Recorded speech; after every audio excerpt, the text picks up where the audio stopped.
Hello everyone, welcome to the channel and in this video I'm going to present a remaining lecture on intravenous anesthetics drug. Intravenous anesthetics drugs are the drugs which are given by IV route. It is furthermore divided into two categories. First one is fast acting intravenous anesthetics drug and the second one is short acting intravenous anesthetics drug.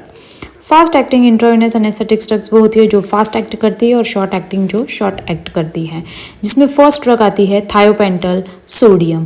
Thiopental sodium जो है वो barbiturates category की drug है. इसका जो mechanism of action जो है ये किस तरीके से काम करती है, ये गाबा रिसेप्टर पे बाइंड करके एनहांस करती है और गाबा के अल्फा वाले पार्ट पे जो है ये बाइंड करती है. Therefore it is called GABA A receptor. Second point is increased lipid solubility. ये lipid high lipid soluble drug होती है जो कि 10 से 20 सेकेंड में जो है एक्शन प्रोड्यूस कर देती है एनेस्थीसिया का, और ये वापस जो है फैट के अंदर रिडिस्ट्रीब्यूट हो जाती है, जिसकी वजह से इसकी रिकवरी रेट जो है वो बहुत स्लो होती है. यूजेस इसका ये है कि इंडक्शन ऑफ एनेस्थीसिया, ये सिर्फ जो है एनेस्थीसिया को प्रोड्यूस करने के लिए इनिशियल स्टेज पे जो है दी जाती है. साइड इफेक्ट इसका ये है कि it cause respiratory and cardiovascular depression. ये रेस्पिरेटरी और कार्डियोवास्कुलर दोनों को डिप्रेस कर देती है, उनके फंक्शन को, and it has slow recovery rate. ये रिकवरी रेट भी इसकी जो है वो बहुत स्लो होती है. Now the second one comes under the fast acting drug is propofol. Propofol जो है ये भी जो है गाबा अल्फा रिसेप्टर पे बाइंड होके जो है मैकेनिज्म शो करती है. It cause sedation and hypnosis. ये सडेशन और हिप्नोसिस कॉज करती है ये, क्योंकि ये भी जो है कहीं ना कहीं बार्बिचुरेट की तरह ही है जो एक्शन प्रोड्यूस करती है. काइनेटिक ये है कि ये विद इन 30 सेकेंड में जो है एक्शन प्रोड्यूस कर देती है आफ्टर इंजेक्शन, और ये सिर्फ 3 से 10 मिनट के लिए ही इसका जो है एक्शन रहता है, यानी fast onset and short duration of action. It get metabolized in the liver and get excreted by the kidney. इसका यूजेस ये है कि इंडक्शन एंड मेंटेनेंस के लिए यूज़ होता है, और आईसीयू सेडेशन, यानी कोई आईसीयू में कोई पेशेंट है अगर तो उनको सेडेशन कॉज करने के लिए यूज़ होता है.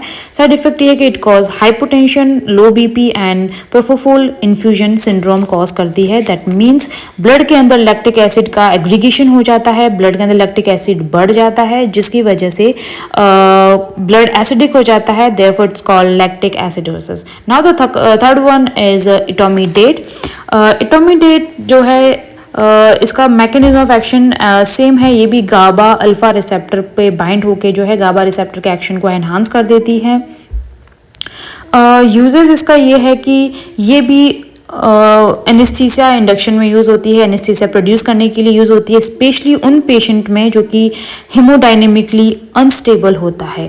हीमोडायनेमिकली अनस्टेबल पेशेंट वो पेशेंट होता है जिनके अंदर जो ब्लड प्रेशर है वो अनस्टेबल होता है, या कार्डियक आउटपुट जो है वो सही से नहीं आ पाता है. उन पेशेंट में जो है इटोमिडेट जो है दिया जाता है आईवी रूट से.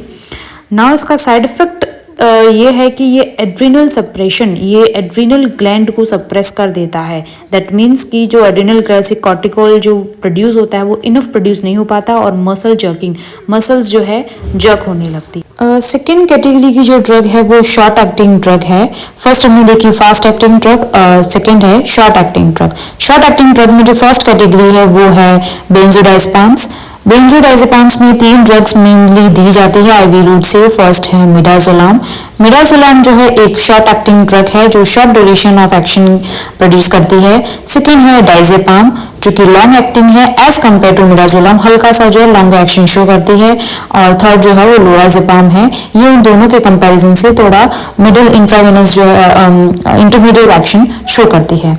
मैकेनिज्म ऑफ एक्शन देखें तो ये भी गाबा रिसेप्टर पे बाइंड होती है. अल्फा पार्ट जो होता है गाबा के वहां को एनहांस करती है. यूजेस इसका ये कि प्री ऑपरेटिव सेडेशन, ये ऑपरेशन से पहले किसी पेशेंट में सेडेशन कॉज करना है तब ये ड्रग जो है दी जाती है. साइड इफेक्ट इसका ये है कि इट कॉज रेस्पिरेटरी डिप्रेशन अगर ओपियोइड्स के साथ में ली जाती है. ओपियोइड्स ड्रग के साथ में लेते तो रेस्पिरेटरी सिस्टम को डिप्रेस कर देती है.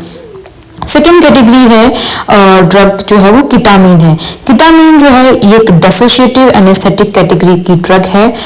डिसोशिएटिव एनेस्थेटिक कैटेगरी की ड्रग, इसका मतलब ये है कि ये पेशेंट रिमेन कॉन्शियस। अगर आप इसको आईवी रूट के थ्रू दिया जाता है तो पेशेंट जो है वो कॉन्शियस रहता है, लेकिन एनाल्जेसिया प्लस अमेंसिया यानी कि पेन कम होगा और मेमोरी लॉस ये दोनों होंगे, लेकिन पेशेंट जो है मूव कर सकता है अपनी बॉडी को। मैकेनिज्म ऑफ एक्शन इसका ये है कि ये एनएमजे रिसेप्टर पे बाइंड होता है और एनएमजे रिसेप्टर की फंक्शन को इनहिबिट कर देता है। It has high lipid solubility, therefore it has rapid onset of action. High lipid solubility होती है, इसका एक्शन भी जल्दी से प्रोड्यूस हो जाता है। यूजेस इसका ये है कि it is given in the paediatric anaesthesia, किसी भी छोटे बच्चों में एनेस्थीसिया प्रोड्यूस करना है तो दिया जाता है। ये ट्रॉमा में दिया जाता है या ब्रोंको डायलेशंस, ब्रोंकस को अगर डायलेट करना है उस दौरान अगर एनेस्थीसिया प्रोड्यूस करना है तभी भी ये दिया जाता है। साइड इफेक्ट इसका ये है कि इट प्रोड्यूस हेलुसिनेशन कॉज करता है and increase intracranial pressure, brain के अंदर का जो प्रेशर है वो जो है इंक्रीज कर देता है। थर्ड जो लास्ट कैटेगरी है वो है ओपिएट्स ड्रग।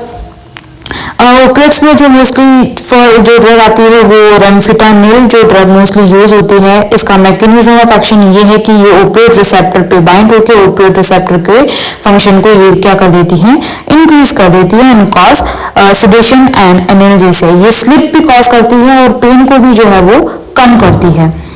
यूज इसका ये है कि it is given in pain management during surgery and after surgery. जो सर्जरीज होती है उससे पहले भी दी जाती है और उसके बाद में भी ये ड्रग दी जाती है ताकि जो है पेन कम हो जाए। साइड इफेक्ट इसका ये है कि it cause bradycardia, that means heart rate है वो स्लो हो जाती है और रेस्पिरेटरी डिप्रेशन कॉज करता है। Thank you for watching.